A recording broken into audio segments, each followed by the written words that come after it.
Hi everyone, welcome back. And last दो video में हमने देखा, जो पहला वीडियो में था कि वो ऐप काम क्या करता है, एंड जिसके वजह से हमें लगा कि यार ये ऐप क्या हम खुद भी अपने लैपटॉप में चला सकते हैं। तो डेफिनेटली यस।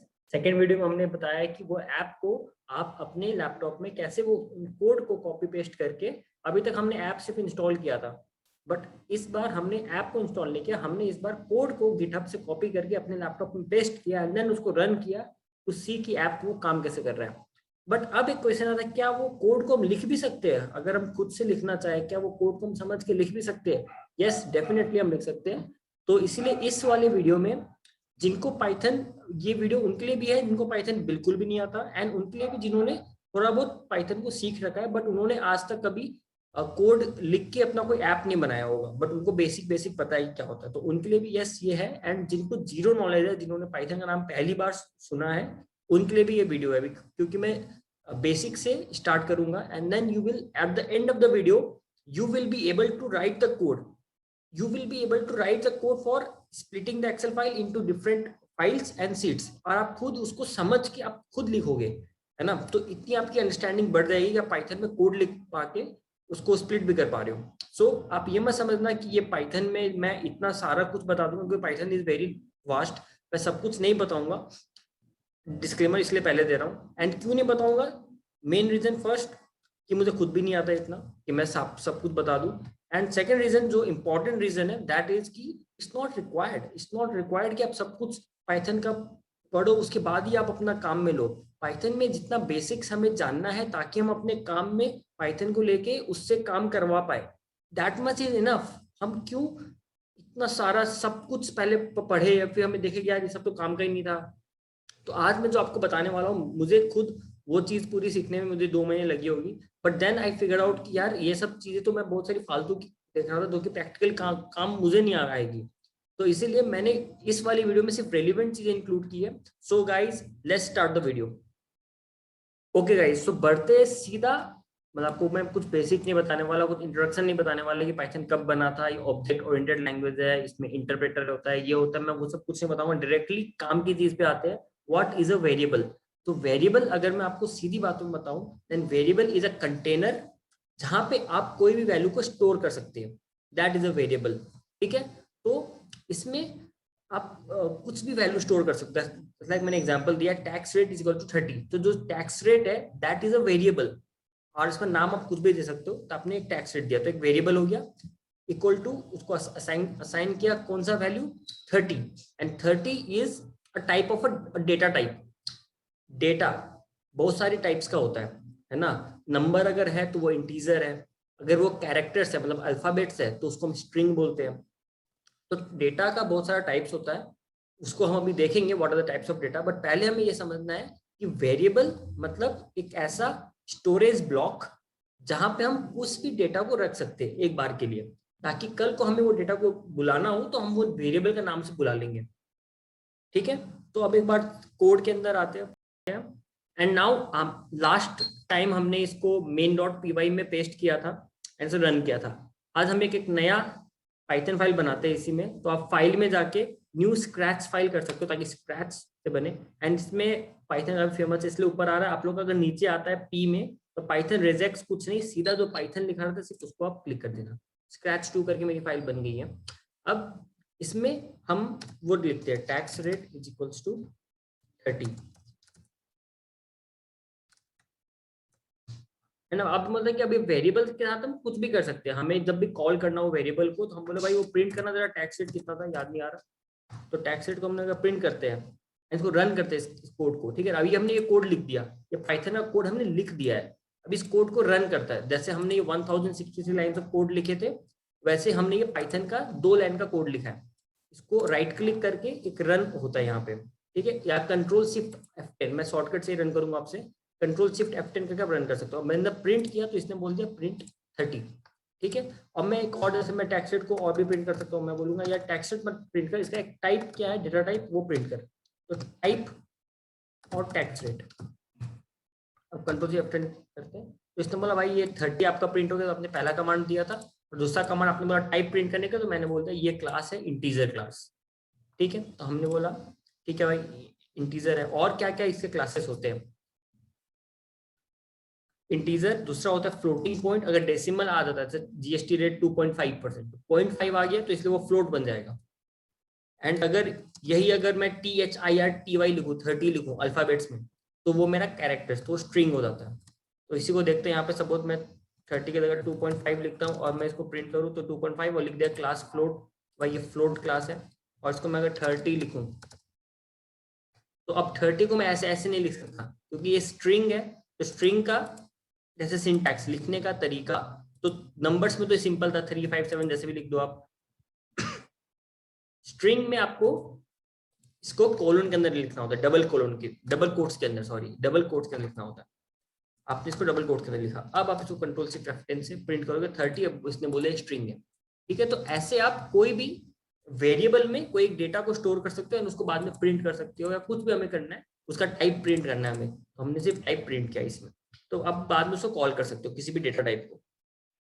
अब आते हैं दूसरे टाइप ऑफ डेटा में, दैट इज कॉल्ड लिस्ट, ठीक है। ये 3 हमारा हो गया, इसको बोल्ड रहने देते हैं, ये 3 बचा हुआ है, list and set. List is sequence of any data types, मतलब बहुत सारे स्ट्रिंग्स अगर एक ब्रैकेट के अंदर है तो मैं उसको लिस्ट बोलता हूँ। और लिस्ट और सेट में क्या होता है, सेट भी लिस्ट ही होता है बट यूनिक वैल्यूज। सेट मतलब उस लिस्ट में अगर कुछ से रिपीट हो रहा है तो उसको यूनिक बना देगा।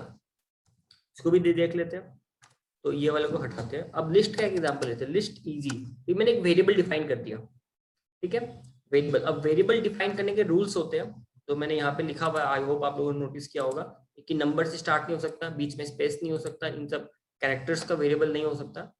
एंड वेरिएबल्स को यूजुअली लोअर केस में लिखना चाहिए, रिकमेंडेटरी है, मैंडेटरी नहीं, बट रिकमेंडेटरी क्या आप वैसे लिखो वेरिएबल को। मैंने लिस्ट का एग्जांपल में अब करते हैं उसका सिंटैक्स। किसी भी चीज का सिंटैक्स इज इंपॉर्टेंट, लिखने का तरीका।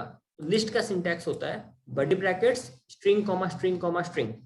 सेट का होता है middle bracket, string comma string comma string. तो ये आपको इंश्योर करना है कि आप ये सिंटैक्स में ही लिखो। तो लिस्ट में क्या आता है, स्ट्रिंग कॉमा स्ट्रिंग में अपने फिर comma role, string comma string में आप मैं क्लास लिख देता हूँ, फिर से तो रोल लिख देता हूँ, ठीक है। अब मैं प्रिंट करता हूँ list as, control shift F10, तो आपको यहाँ पे प्रिंट हो गया। अब मैंने बोला यहाँ पे रूल रिपीट हो रहा है, अगर इसी को मेरे को अगर बनाना है कि भाई ये रिपीट ना हो, तो मैं को सेट का एग्जांपल लेता हूँ, सेट एज, कुछ भी आप लिख सकते हो, ठीक है, वेरिएबल नेम में कोई दिक्कत नहीं, सेट, और आप उसी को कॉल करो लिस्ट एज को। अब आप जरा सेट एज प्रिंट करना, सेट एज। अब देखो सेट का मैंने बोला एक सिंटैक्स वही आ गया, middle brackets, string comma string comma string, और इसने रोल में तो एक रोल था उसको डिलीट कर दिया, खुद ही इसने यूनिक दे दिया मेरे को, ठीक है। तो ऐसे हम लिस्ट से सेट बना सकते हैं, और जैसे लिस्ट से सेट बनाया सेट लिख के, वैसे इस सेट को अगर मैं चाहूँ तो फिर से लिस्ट बना सकता हूँ। तो कुछ भी याद है, यूनिक एज कुछ भी लिख सकते हैं इसमें ना, कोई भी नाम दे दिया, और इसको लिस्ट बनाते हैं। अब लिस्ट बनाते किसको, सेट एज को, लिस्ट बनाते सेट एज को, ठीक। अब आप यूनी एज प्रिंट करो, यूनी एज, तो आपकी यही जो सेट थी वो अब लिस्ट बन गई। ये तो हो गया लिस्ट और सेट को इंटरचेंज कैसे करते हैं और इसका क्या डिफरेंसेस है। अब एक लिस्ट में होता है, एक लिस्ट इंडेक्सिंग वाली चीज होती है, जैसे अभी मैंने लिस्ट एज प्रिंट किया ना, मैं चाहता हूँ कि लिस्ट एज पूरा नहीं प्रिंट हो, ये मेरा सिर्फ सेकंड एलिमेंट प्रिंट हो। मैं बोलूंगा तो इसमें मैं क्या कर सकता हूँ, लिस्ट एज का फिर बड़े ब्रैकेट्स में 2, अब नॉर्मली सेकंड एलिमेंट से तो 2 लिखेंगे, इसको तो प्रिंट किया तो ये प्रिंट करके दे रहा है हमें क्लास। मैंने बोला भाई क्लास तो तीसरा एलिमेंट है, मैं तो दूसरा मांग रहा हूँ। मतलब पहला एलिमेंट बोलते हैं तो प्रिंट करता है रोल।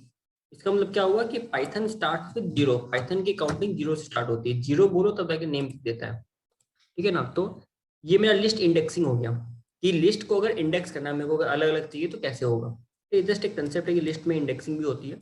अब एक लिस्ट का एक सबसे अच्छा फीचर ये है कि लिस्ट में हम जितने भी उसके नंबर ऑफ एलिमेंट्स है उसके अंदर उतनी बार वो लिस्ट को लूप कर सकते हैं फॉर ईच एलिमेंट, ठीक है। अब इसमें हम अगर देखें यहाँ पर तो लूप क्या होता है, loop are of different types, उसमें से हम जो यूज करते हैं हम फॉर लूप यूज करते हैं, ओके। तो फॉर लूप क्या होता है, for loop is used for iterating over a sequence. एक सीक्वेंस है मेरे पास, नेम क्लास रोल, तो इसको मेरे को बार बार इटरेट करना है, तो मैं कैसे करूंगा, ठीक है। तो इसमें मैं फॉर लूप की मदद से कर सकता हूँ। तो फॉर लूप में जो चीजें ध्यान रखनी है हमें, ये है कि set of statements must be indented. जो स्टेटमेंट्स को हमें बार बार रन करना है फॉर के अंदर, मैं बोलूंगा ना कि for each item in this list आप ये काम कर लो, तो जो ये काम करना है वो एक इंडेंटेड रहेगा, थोड़ा सा स्पेस रहेगा उसमें, मैं दिखाऊंगा क्या होता है। And for loop should end with the for वाला statement that should end with colon. ठीक है, तो अब मैंने वो प्रिंट वाला हटा दिया, अब मैंने फॉर ईच आइटम का कुछ भी लिखो, आप पीपीटी लिख दो, for PPT in list as.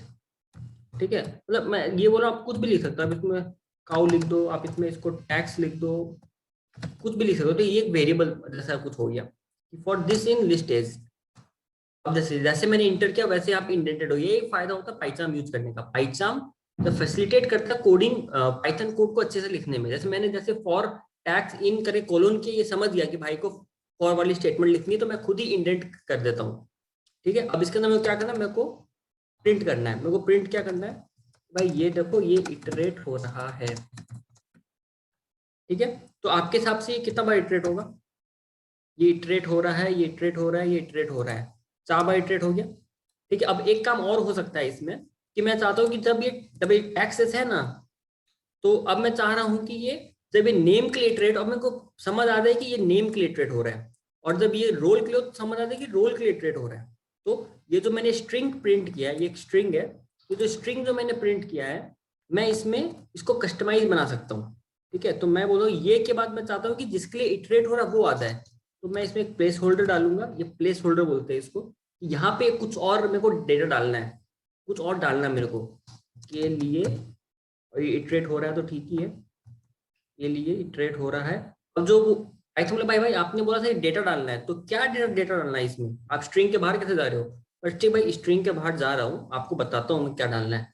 Dot format, मतलब ये उसका सिंटैक्स मान लो, डॉट फॉर्मेट, और मैं जो ये प्लेस होल्डर डाला मैंने, मेरे को उसमें टैक्स डालना है। टैक्स क्या है, जो भी लिस्ट का आइटम रहेगा मेरा, वही मेरे को यहाँ पे आ जाएगा। अब मैं जब कंट्रोल शिफ्ट F10 करूंगा, तो देखो ये नेम के लिए ट्रेड हो रहा है, ये रोल के लिए, ये क्लास के लिए रोल, और फिर रोल के लिए जो भी आइटम्स था यहाँ पे, वो मेरा टैक्स में स्टोर हुआ था जब मैं ट्रेड कर रहा था।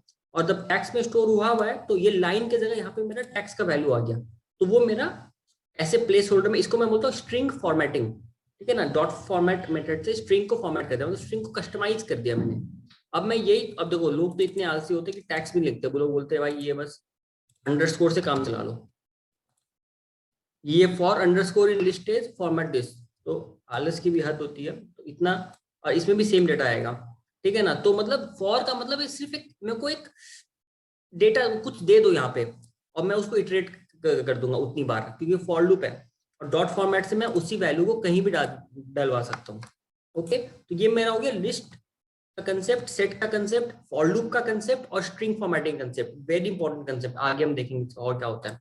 तो डेटा टाइप्स में हमने स्ट्रिंग और लिस्ट और सेट भी देख लिया, इन दो को भी बोल्ड कर देते। अब है डिक्शनरी।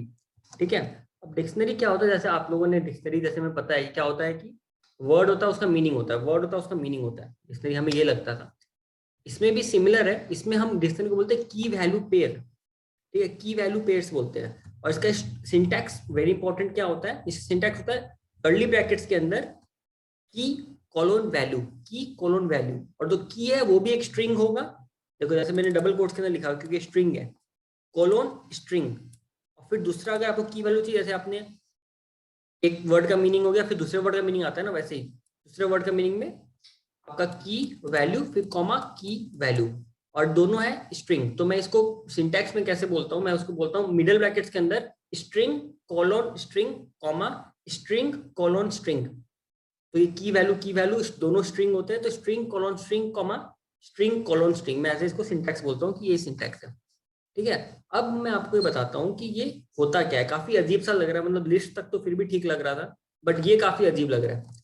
तो अब इसको देखते हैं काम क्या आएगा, हमारे क्या काम आएगा ये। अब आपको ये वाली फाइल तो आप लोगों ने देखी होगी, फर्स्ट और सेकंड वीडियो अगर देखी है तो आपको पता होगा वो फाइल। जैसे ये टेबल का डेटा है, ये डेटा तो हम लोग को समझ आता है कि भाई ये तो बड़ी बड़ी सही चीज है ना। तो इसको मैं कॉपी, इतना इतना पार्ट को कॉपी करता हूँ, पूरा नहीं, इतना पार्ट को कॉपी करता हूँ, कॉपी है यहाँ पे, इसको पेस्ट करता हूँ यहाँ पे, ये पेस्ट हो गया। ठीक है, अब मैं बोल रहा हूँ, आप क्या बोलोगे ये टेबल है, बट मैं बोलूंगा ये डिक्शनरी है। बोलो नहीं यार तो टेबल है, डिक्शनरी तो ये लग ही नहीं रहा।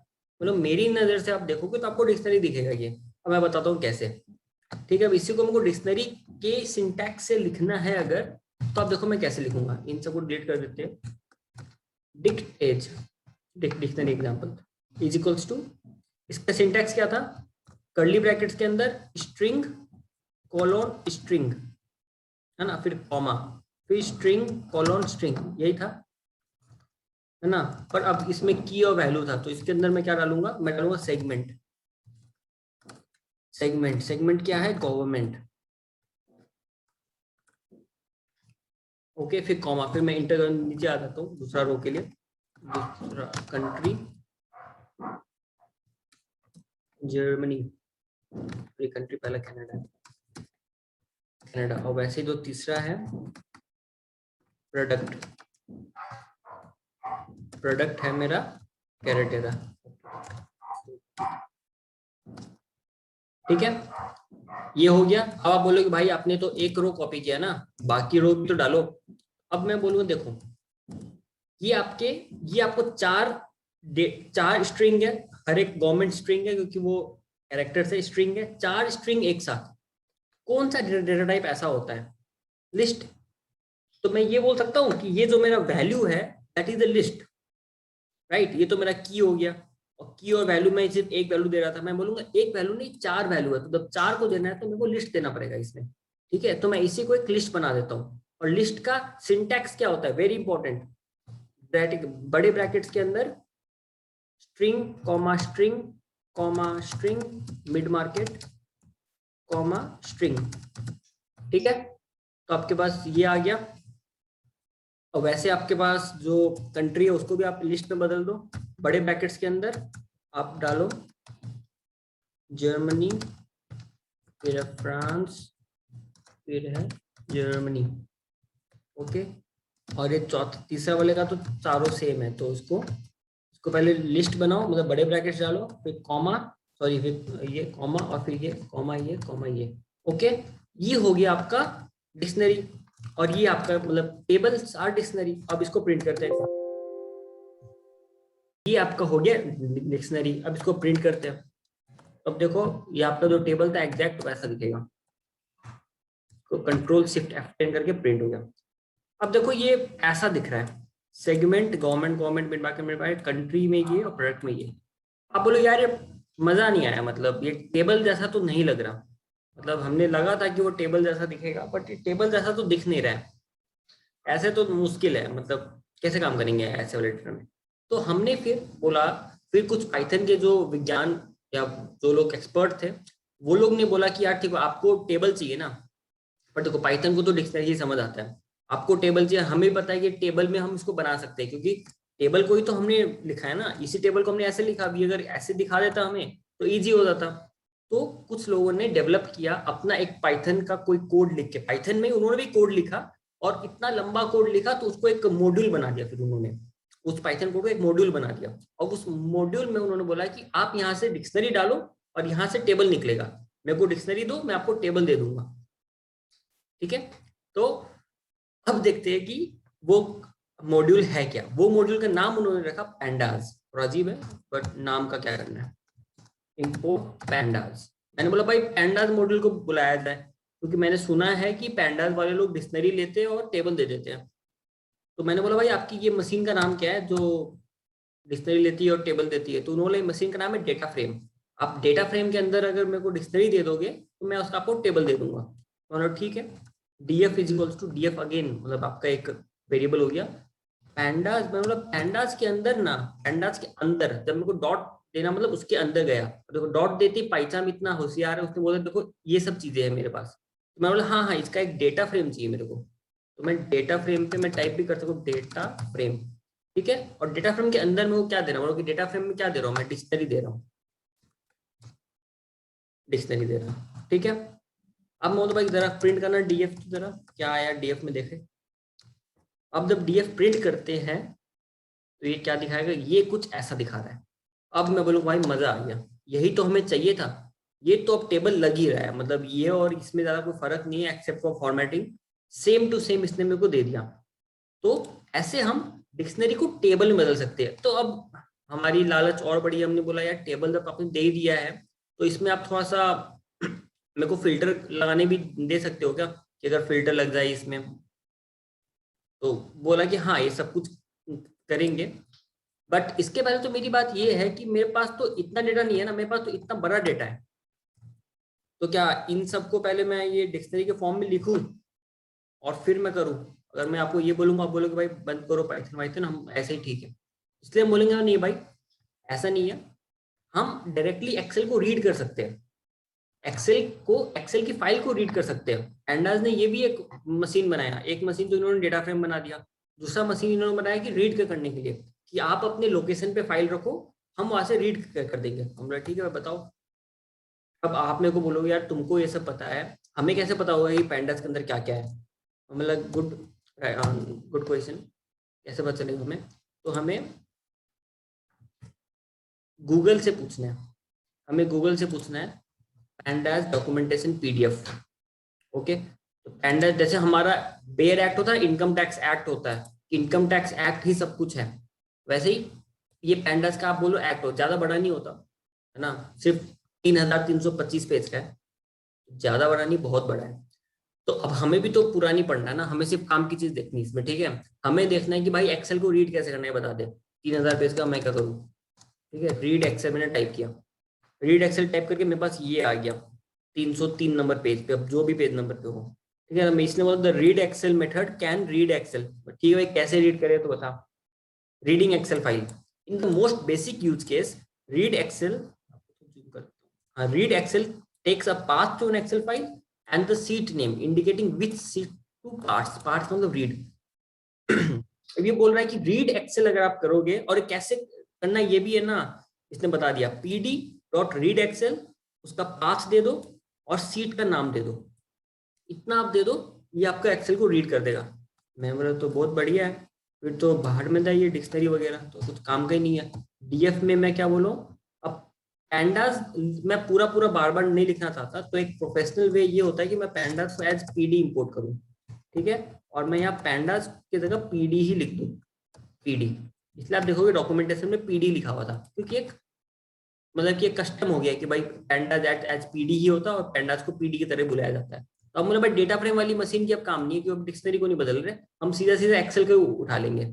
तो पीडी का तो हमने बोला 2 एक्सेल, एक सुना है कि 2 एक्सेल वाली मशीन है ये, तो 2 एक्सेल वाली मशीन, सॉरी रीड एक्सेल वाली मशीन, 2 एक्सेल बोल रहा हूँ, रीड एक्सेल वाली मशीन है, जिसको क्या चाहिए होता है, जिसको एक पाथ चाहिए होता है फाइल नेम का। हम हाँ हमारे पास ये पाथ है ना, ये मेरा पाथ हो गया, मैं पाथ को कॉपी कर देता हूँ। अब देखो हमेशा अच्छे से पढ़ना चाहिए जो डॉक्यूमेंटेशन पढ़ रहे हैं, इसमें देखो कोट्स के अंदर दिए हुए, डबल कोट्स के अंदर है, ये दिख रहा है ना, तो हमें पाथ डबल कोट्स के अंदर देना है। एंड ये पाथ जो मैंने दिया ये डायरेक्टरी नेम है, ठीक है, डायरेक्टरी नेम और फाइल नेम में अंतर होता है, इसलिए डायरेक्टरी नेम, फाइल नेम के लिए मेरे को ये जॉइनर यहाँ पे स्लैश लगाना है, और ये फाइल नेम को भी कॉपी करना है, ठीक है। अभी भी नहीं हुआ है, अभी भी इसमें एक्सटेंशन मिसिंग है, डॉट XLSS, और ये देखो ये डॉक्यूमेंट पढ़ के समझ आ जाता है, path to file dot XLSS, मतलब कि वो फाइल तक का पाथ देना है हमें, एक्सटेंशन तक का, ठीक है, ये तो हो गया। और दूसरा ये बोल रहा है कि मुझे सीट नेम दे दो, तो कॉमा देके सीट नेम, ठीक है ना। अब देखो सीट नेम में ये अंडरस्कोर है, तो यहाँ ध्यान रखना, और sheet name is equals to जो इस सीट का नाम है, सीट का नाम क्या है, sheet 1, very good, is equals to sheet 1। अब मैंने डबल कोट्स के अंदर दिया है क्योंकि इसने भी डबल कोट्स के अंदर दिया था, ठीक है, एग्जैक्टली ये है। अब मैं जरा प्रिंट करना है डीएफ, अगर पूरा टेबल प्रिंट हो गया फिर तो मजा आ जाएगा। जैसे क्या प्रिंट हुआ है, अब इसने बोला pandas no model read Excel, अरे रीड का स्पेलिंग गलत होता है, read Excel spellings upper case lower case पे बहुत ध्यान रखना, क्योंकि अगर आप यही चीज को लोअर केस पे लिख दोगे तो काम करेगा, अपर केस में लिखोगे तो काम नहीं करेगा, ठीक है, तो ये चीजें ध्यान रखना। अब देखो इसने डीएफ तब प्रिंट किया तो इसने क्या रिटर्न दिया है, सेगमेंट, कंट्री, मंथ, ईयर, और इसने बोल दिया कि 700 रोज और 16 कॉलम्स मैं रीड कर रहा हूँ। मैंने बोला भाई सही रीड कर रहा है क्या, 16 कॉलम्स तो सही रीड कर रहा है, 16 कॉलम्स है और 700 रोज, वाह भाई, इसने एग्जैक्टली पूरे उस टेबल को रीड कर दिया, मेरा इस सीट को इसने रीड किया इस फाइल से, तो ये सही रीड कर रहा है। मैं बोला ठीक है, तो अब हमारे पास डीएफ के अंदर वो टेबल स्टोर हो गया। अब डीएफ से जितना खेलना है हम खेल सकते हैं। अब देखते हैं कि अगर मेरे को इस डीएफ का पर्टिकुलर एक कॉलम का वैल्यूज चाहिए कि इस कॉलम के अंदर क्या क्या वैल्यूज है, उसका एक अगर वो लिस्ट दे दे कि इस कॉलम के अंदर ये वैल्यूज है, तो कैसे होगा? सपोज कि मैं कॉलम्स का एक लिस्ट चाहिए, तो मैं बोलता हूँ डीएफ का कंट्री का लिस्ट देना है, तो कंट्री डीएफ, जैसे इंडेक्सिंग में हम देखा था ना कि बड़े ब्रैकेट्स के अंदर ये करो तो वो लेता है, तो वैसे ही इसके पास बहुत सारे कॉलम्स है। मैं बोला आप कंट्री कॉलम को देखो, कंट्री कॉलम्स के अंदर आप इसका वैल्यूज दे दो, डॉट वैल्यूज, ठीक है। आप करते हो प्रिंट फॉल्स। अब मैं चाहता हूँ कि बार बार डेटा फ्रेम प्रिंट ना हो, सिर्फ मेरा कॉल्स प्रिंट हो। अभी मैं प्रिंट करूंगा तो पहले डेटा फ्रेम, देखो इतना बड़ा डेटा आ गया, पहले ये डेटा फ्रेम प्रिंट हुआ डीएफ, उसके बाद ये कॉलम्स प्रिंट हो। मैं चाहता हूँ ये नहीं प्रिंट हो, तो मैं एक शॉर्टकट यूज कर सकता हूँ, कंट्रोल बैकस्लैश, या इसके आगे मैं ये हैशटैग डाल दूंगा, तो अभी इसको रीड नहीं करे। अब मैं इसको एग्जीक्यूट करूँ कंट्रोल शिफ्ट F10 से, तो देखो अब इसने ऊपर का डेटा फ्रेम नहीं दिया, इसने सिर्फ ये दे दिया कॉलम्स के वैल्यूज। अब ये आपको जो स्ट्रक्चर है कैसा लग रहा है? बड़े ब्रैकेट्स है, अब बड़े ब्रैकेट्स के अंदर string comma string comma string comma string करके इसने 700 आइटम, आई थिंक 700 बार इसने किया होगा। देखो बड़े ब्रैकेट्स के अंदर है सब, ठीक है। तो इसका मतलब ये एक लिस्ट है, हमने पढ़ा था ना लिस्ट और सेट, तो लिस्ट में ये एक लिस्ट है, ओके। अब मैं चाहता हूँ कि यार ये तो बहुत रिपीट हो रहा है, मैं एक इस पे यूनिक वैल्यू सिर्फ आए तो क्या किया जाए इसका? आपको याद आ रहा होगा, नहीं याद आ रहा तो कोई बात नहीं। सेट अगर मैं इसका बना दूं, इसको अगर मैं सेट के अंदर ले जाऊं और फिर कंट्रोल शिफ्ट F10 करूं, तो हमें सिर्फ 5 वैल्यू मिलने चाहिए, ठीक है। सो सिंपल कि हमने 700 का यूनिक हटा दिया, ठीक है। अब इसको अगर लिस्ट बनाना है मेरे को वापस, तो मैं लिस्ट और फिर सेट, लिस्ट के अंदर ये सेट को अगर मैं डालूं और फिर इसका ब्रैकेट बंद कर दूं कंट्रोल शिफ्ट F10, तो आपका वो मिडिल ब्रैकेट्स में आ रहा था, अब ये बड़े ब्रैकेट्स में आ रहा है, ठीक है। तो ये मेरा परफेक्ट लिस्ट हो गया, लिस्ट ऑफ वैल्यूज। तो मैंने बोला चलो ठीक है, कंट्रीज का अगर चाहिए, वैसे अगर मंथ नेम का चाहिए मेरे को, मंथ नेम का, और इसको अगर एग्जीक्यूट तो मेरे को सारे मंथ्स का जो भी इसके मंथ्स है वो सब मेरे को सितंबर जुलाई, ठीक है ना। तो ऐसे आप किसी भी एक कॉलम में क्या क्या वैल्यूज है उसका आप वो देख सकते हो, लिस्ट क्या है, लिस्ट ऑफ वैल्यूज, ओके। बोले ये तो ठीक है, और जरा फिल्टर कैसे लगाना ये बताओ। तो फिल्टर के लिए ये बोलता है कि चलो, तो देखो फिल्ट इज इक्वल्स टू कुछ भी दे सकते हो, ठीक है। फिल्ट इज इक्वल्स टू डीएफ में वो फिल्टर लगाना है, ठीक है। तो डीएफ में बहुत सारे कॉलम्स हैं, उसमें से मेरे को कंट्री में फिल्टर लगाना है, अगर कि इतने सारे कंट्री में से जो जर्मनी कंट्री है सिर्फ वो ही आए। तो देखो यहाँ पे ऐसे मैंने कंट्री से वैल्यू निकाला था, डीएफ कंट्री डॉट वैल्यूज क्या था, इसी को यहीं पे लिखता हूँ, डीएफ कंट्री। सिर्फ एक बार इतना ही लिख के देखते हैं कि इसमें क्या आता है। अगर मैं सिर्फ इतना ही लिखता तो क्या आता है, प्रिंट फील्ड। अब मैं इसको अगेन कमेंट आउट करता हूँ, ये मेरा ना हो, सिर्फ ये मेरा प्रिंट है, प्रिंट फील्ड, ओके। तो कंट्री फील्ड करने से मेरे को क्या हुआ, कंट्री का पूरा रो आ गया, 700 रो का लेंथ था, तो 700 रोज पूरा आ गया। तो बोला मेरे को सारे नहीं चाहिए, मेरे को सिर्फ चाहिए तो country is equals to Germany, double equals to करना पड़ेगा, ठीक है। मेरे को सिर्फ कंट्री इक्वल टू जर्मनी चाहिए। अब अच्छा फिर सिर्फ जर्मनी जर्मनी लिखा हुआ आ जाएगा, नहीं, ओके। तो इसने अगेन 700 रोज को ही दिया है, बट इसने फॉल्स ट्रू दे दिया, ओके। क्वाइट इंटरेस्टिंग अगर आप देखो इसको, क्योंकि देखो मैं अगर इस डीएफ को वापस से प्रिंट करूं, जहां जहां भी जर्मनी था ना वहां पे इसने ट्रू दे दिया। आप देखो पहला में कनाडा था तो इसने फॉल्स दिया, दूसरा में जर्मनी था इसने ट्रू दिया, फिर फॉल्स दिया, तीसरा फ्रांस था, चौथा में जर्मनी था तो चौथा में ट्रू दे दिया। तो इसने सिर्फ जर्मनी वाला डेटा फ्रेम नहीं दिया, इसने पूरा डेटा फ्रेम में false true false true false true दे दिया, ओके। तो ये बेसिकली क्या है, ये एक मास्क है। मास्क तो आप सबने अब सुन ही लिया है, मास्क तो बजवर्ड है, तो मास्क है ये, दिस इज द मास्क। अगर आप वो 700 के डेटा फ्रेम में ये मास्क लगा दो, ठीक है, तो जो फॉल्स होगा वो डेटा छुप जाएगा, जो ट्रू होगा वो डेटा ही आपको मिलेगा, ठीक है। तो अगर मैं एक df2 एक दूसरा डेटा फ्रेम बनाता हूँ, एक दूसरा टेबल बनाता हूँ, जिसमें मैं बोलूँ भाई वो जो df था ना, वो df में ये मास्क लगा दे, ये मास्क लगा दे। अब मैं अगर प्रिंट करूँ df2 को, अब देखो df2 में क्या, अभी देखो पूरा डेटा फ्रेम में मास्क लगा है, तो सारे कॉलम्स आने चाहिए। अब ये देखो इसने क्या क्या दे दिया, इसने पहले ये df प्रिंट किया जो कि 700 into 16 रोज थे, एंड देन इसने सेकंड डेटा फ्रेम जो ये df2 है ये प्रिंट किया, जिसमें देखो कंट्री सिर्फ जर्मनी आ रहा है, और ये बोल रहा 140 रोज इंटू 16 कॉलम्स।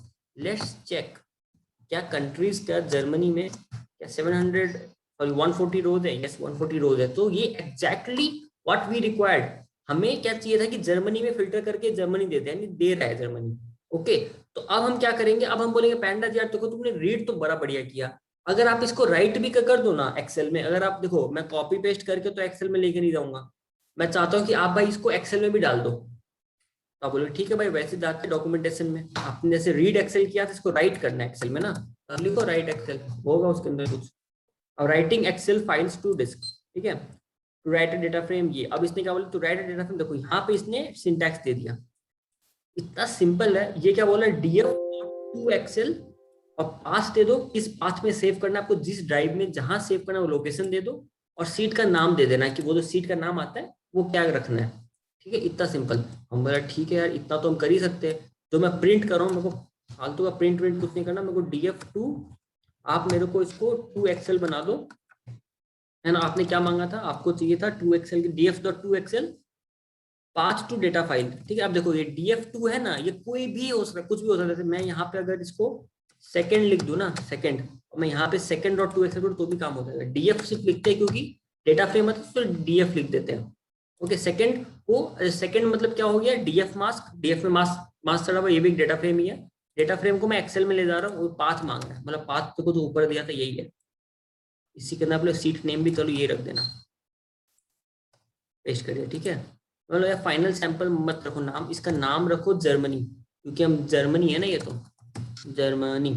और सीट का नाम भी ऐसा करो, जर्मनी कर दो, अच्छा लगेगा, जर्मनी। ठीक है, कंट्रोल सी F10, एग्जीक्यूट होने देते हैं। अब देखो प्रोसेस फिनिश्ड, अब वहां पे एक फाइल आ गया होगा जर्मनी के नाम से। ओके, एंड इसके अंदर जो सीट आया होगा, उस सीट का नाम भी जर्मनी होगा, एंड उसके अंदर 140 रोज होंगे। ऑल्ट एच ओ आई, देखो सीट का नाम जर्मनी है, और यहाँ पे सिर्फ जर्मनी है, 140 रोज है। एग्जैक्टली इसने हमें वो टेबल दे दिया। यार अब ये ए वाले कॉलम में तो ये दे दिया ना घटिया सा, मुझे पसंद नहीं आ रहा, इसको हटाना चाहता हूँ। इसको अगर आप हटाना चाहते हो तो आपको सिंपल, जब आप एक्सपोर्ट कर रहे हो, ये 2x से आप एक्सपोर्ट कर रहे हो ना, तो इसमें एक लास्ट में ना इसको बोल दो भाई, आप जो इंडेक्स डालते हो ना, आप ही को मुबारक, मुझे नहीं चाहिए, तो index is equal to false. अब आप इसको जर्मनी को पहले बंद कर देता हूँ, इसको डिलीट भी कर देता हूँ जर्मनी को, एंड इसको रन करते कंट्रोल से F10, एग्जीक्यूट हो गया ये। अब आप जर्मनी देखो, तो आप देख सकते कितना सिंपल, हमने पहले रीड एक्सेल सीखा कि एक्सेल को कैसे रीड करते हैं, एंड देन उस एक्सेल से हम कैसे डेटा को फिल्टर करके उसको एक सिर्फ जर्मनी वाला हम बना सकते हैं। ये कोड जब मैंने अपने पहली बार अपने दोस्त को बताया तो वो बड़ा खुश हो गया, बोला यार तो कमाल की चीज है। अब मेरे को जब अगर कनाडा चाहिए होगा तो मैं क्या करूंगा, मैं कनाडा लिखूंगा यहाँ पे, है ना, मैं फाइल का नाम भी कनाडा लिख दूंगा, और मैं बोलूंगा सीट का नाम भी कनाडा लिख दे, और ये कनाडा बना देगा मेरा तो, कनाडा। इसको एग्जीक्यूट करता हूँ, प्रोसेस एग्जीक्यूट हो गया। अब यहाँ देखो कनाडा आ गया, तो बोला ये तो कमाल की प्रोग्राम हो गया, तो बहुत सही है। मैंने बोला भाई इतना ऑटोमेट जब किया ही है तो आप इतना को भी ऑटोमेट कर दो ना, क्योंकि सपोज आप मानो कि आपके पास 80 कंट्रीज का नाम है, तो आप एक एक करके 80 करोगे, नहीं करोगे ना।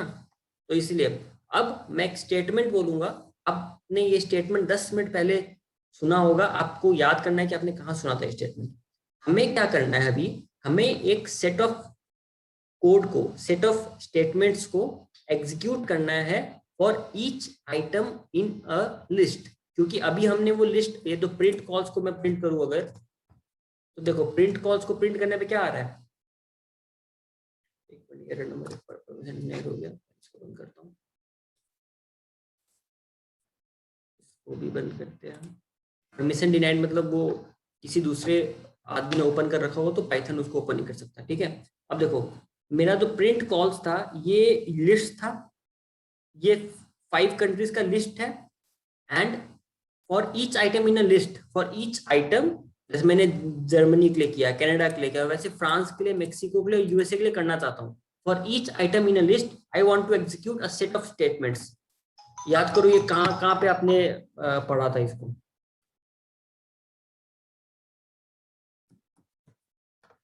ओके। तो ये देखो, with the for loop we can execute a set of statements once for each item in a list. This is exactly what you want to do. हम चाहते हैं कि उस लिस्ट का जितने भी आइटम्स है उस पे ये स्टेटमेंट रन हो जाए, ये फिल्टर लगा के तो करने वाला। और फॉर लूप का दो लाल में जो लिखे हुए थे क्या थे, कि सेट ऑफ स्टेटमेंट जो आपको एग्जीक्यूट करना वो इंडेंट होना चाहिए, एंड फॉर लूप में डबल कोलन से वो बंद होना चाहिए।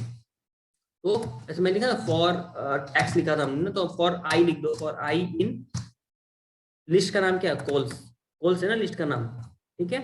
और एक कॉलन दिया, इंटर किया, ये हमने बोला भाई ये दो तीन है ना, आप टैप प्रेस कर दो, टैप प्रेस किया आपने तो ये तीन इसके अंदर आ गए। अब ये तीन एग्जीक्यूट हो जाएगा।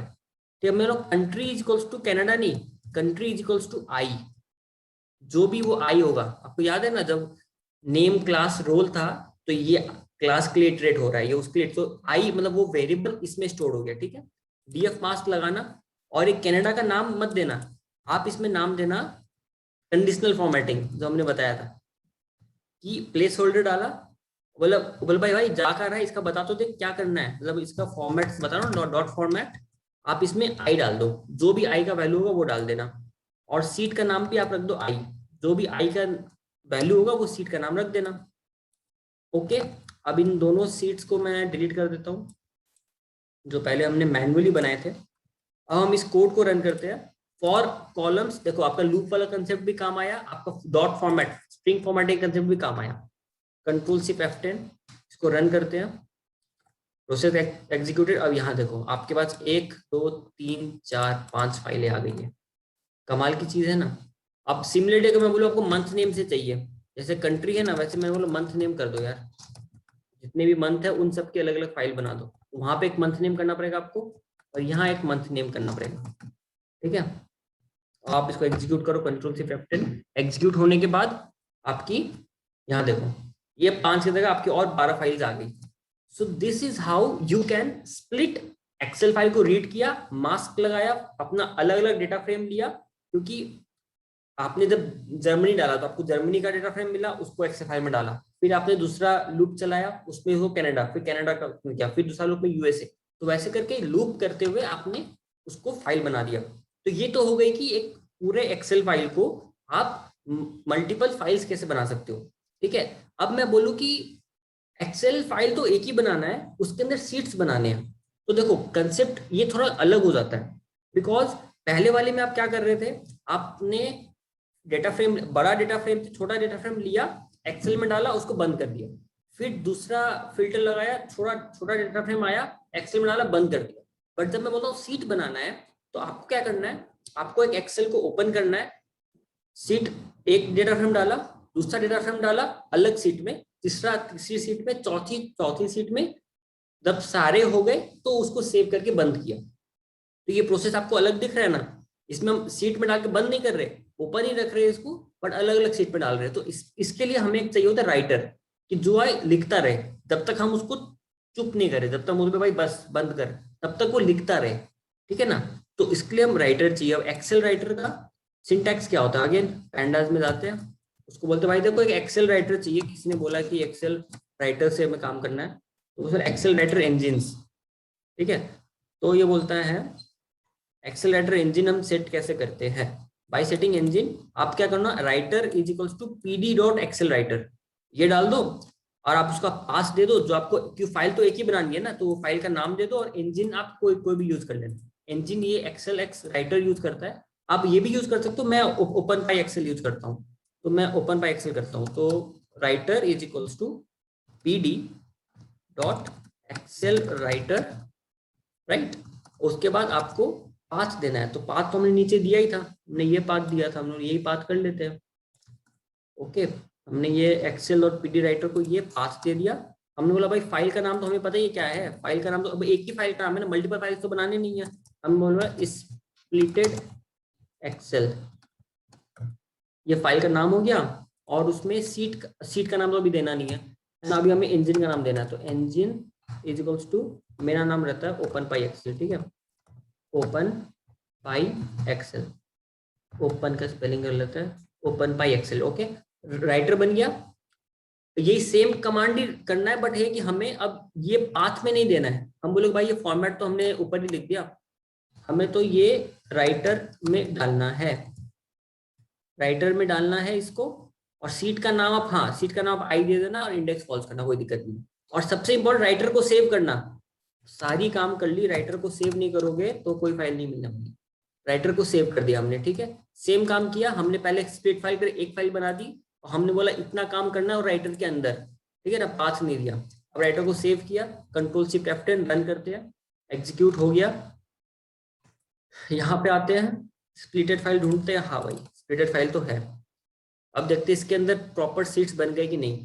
अप्रैल, ओके मंथ होगा शायद, मंथ, हर एक मंथ का आपको एक ही फाइल के अंदर आपको मल्टीपल सीट्स मिल गए। तो ऐसे आप एक फाइल को रीड कर सकते हो। आपने, देखो मैं आपको कोड रटाना नहीं चाहता, ठीक है, आपको कंसेप्ट समझना है कि, तो आपने समझा कि कैसे वेरिएबल में डेटा स्टोर होता है और बार बार वेरिएबल को कॉल करना पड़ता है। जैसे यहाँ पे हमने राइटर करके वेरिएबल बनाया, राइटर को कॉल यहाँ पे कर रहे हैं, ये भी एक वेरिएबल है, हमने कॉल्स का वेरिएबल बनाया, यहाँ पे कॉल्स को कॉल कर रहे हैं, यहाँ पे डीएफ वेरिएबल बनाया, फिर यहाँ डीएफ को कॉल कर रहे हैं, ठीक है। तो कैसे एक वेरिएबल बनता है, वेरिएबल को हम कॉल करते हैं, डेटा टाइप्स होते हैं, डेटा टाइप में लिस्ट होता है, लिस्ट का सेट होता है, जैसे हमने यहाँ पे लिस्ट बनाया और लिस्ट को फिर सेट में बदला, फिर सेट को फिर से लिस्ट में बदला, तो लिस्ट को इटरेट करना है। ओके, तो हमने ये सेकंड कंसेप्ट देखा था कि लिस्ट को सेट में कैसे बनाते हैं। उसके बाद हमने डिक्शनरी को देखा था, डिक्शनरी को टेबल में कैसे बनाते हैं। फिर हमने पैंडाज आया वहां से कि भाई पैंडाज होता है कुछ जो आपकी डिक्शनरी को सेट में बना देता है, सॉरी डिक्शनरी को टेबल में बना देता है। एंड फिर पैंडाज में हमने और देखा कि इसमें क्या बोलते हैं, रीड एक्सेल का एक फंक्शन है, एक मशीन है जो रीड करती है एक्सेल को, उसमें आप पाथ दो और वैसे ही राइट करना है तो आपको 2 एक्सेल से राइट करना है। और अगर आपको ऐसा है कि आपको बार बार राइट करना है एक ही फाइल में, तो पहले एक राइटर बना दो फिर आप कर दो। तो आप ऐसे करके पैंडास डॉक्यूमेंटेशन है 3350 पेज का, आप उसको रीड कर सकते हो। आपको अगर इसमें सच में इंटरेस्ट है and you want to learn more, तो आप वो पैंडास से पढ़ सकते हो। बट वही है कि आपको एक बेसिक पता होता है कैसे पढ़ना भी है, क्या पढ़ना है, क्योंकि बहुत लोगों को पाइथन और पैंडास में कंफ्यूजन होता है कि पाइथन क्या होता है, पैंडास क्या होता है। तो पैंडास आप देखा एक मॉड्यूल है, वो भी पाइथन प्रोग्राम में ही लिखा हुआ एक मॉड्यूल है जो हमारे काम को आसान कर रहा है। सिंपली इट्स अ लाइब्रेरी बोल सकते हो कि लाइब्रेरी है जो एक काम को आसान कर देता है हमारे लिए, एक्सेल से रिलेटेड काम को आसान करने के लिए पैंडास है। ओके, तो आज का एक समरी देख लेते हैं बस, जस्ट टू सी कुछ मिस ना हुआ हो। वेरिएबल हमने देख लिया कि एक कंटेनर जहाँ पे वैल्यू स्टोर होता है, बार बार हम उसको कॉल कर सकते हैं। डेटा टाइप्स हमने देखा, list, integer, float, string, list, set and dictionary. List को इटरेट कैसे करना है बार बार लूप में, है ना, और उसका इंडेक्सिंग में हमने देखा था। एंड आपका डिक्शनरी फिर हमने देखा, डिक्शनरी को हम टेबल कैसे बनाते हैं, पैंडास की मदद से हम टेबल बना देते हैं, यहाँ से डिक्शनरी डालो वहां से टेबल निकालो। एंड पैंडास का हमने मॉड्यूल फिर देखा, टेबल स्ट्रक्चर आ गया तो उसमें फिर और कैसे रीड कर सकते हैं। एंड देन उसमें रीड एंड राइट का, कि रीड कैसे करते हैं, एक्सेल को लोकेशन दे दो उसको, राइट का क्लिक लोकेशन दे दो, और अगर मल्टीपल सीट्स बनाए तो राइटर के थ्रू आप एक दे दो। तो ये आपका एक कोड हो गया जो बेसिकली बैकग्राउंड में रन होता है। बट आपने जो एप्लीकेशन देखा था तो उसमें एक बॉक्स आता था, बटन में क्लिक करते थे, यहाँ क्लिक करते थे, वहाँ पे कंट्री टाइप करते थे तो वो कंट्री लेता था एंड कंट्री के बेस पे स्प्लिट कर देता था। अब आपसे फिर पूछता था यस और नो दबाओ, यस दबाते थे तो ये वाला कोड रन होता था, नो दबाते थे सीट्स के लिए तो राइटर वाला कोड रन होता था। तो कैसे वो बटन्स में वो कोड को हम कनेक्ट करते हैं, हर एक बटन के पीछे कोड होता है, बटन आपको दिख रहा है ना, हर बटन में एक कोड है कि इस बटन को दबाओ तो ये कोड जाएगा, इसको दबाओ तो ये कोड जाएगा, ठीक है। तो ये चीज हम नेक्स्ट वीडियो में देखेंगे कि ऐप वाले डिजाइन में ये कोड को फिट कैसे किया जाता है। कोड आपने सीख लिया, कोड यही रहेगा, as it is same code रहेगा, बट वो बटन्स में फिट होगा। आपको दिखा कि ये स्प्लिट वाला फाइल है राइटर वाला, तो वो उस वाले में है कि आपको सीट में बनाना है। तो ये एक चीज हम नेक्स्ट वीडियो में डिस्कस करेंगे। I hope you like the video and do share it with your friends, जिसको भी अपना पाइथन में इंटरेस्ट है एंड वो थोड़ा सा पाइथन की यूज करके अपने काम को इजी बनाना चाहता है। एंड आप ऐसे किस चीज को अपने ऑफिस में ऑटोमेट करना चाहते हो मुझे जरूर कमेंट्स में बताइएगा, and then we will try कि हम उस चीज को भी पाइथन का कोड लिख के करें। Okay guys, thanks for watching and meet you in the next video.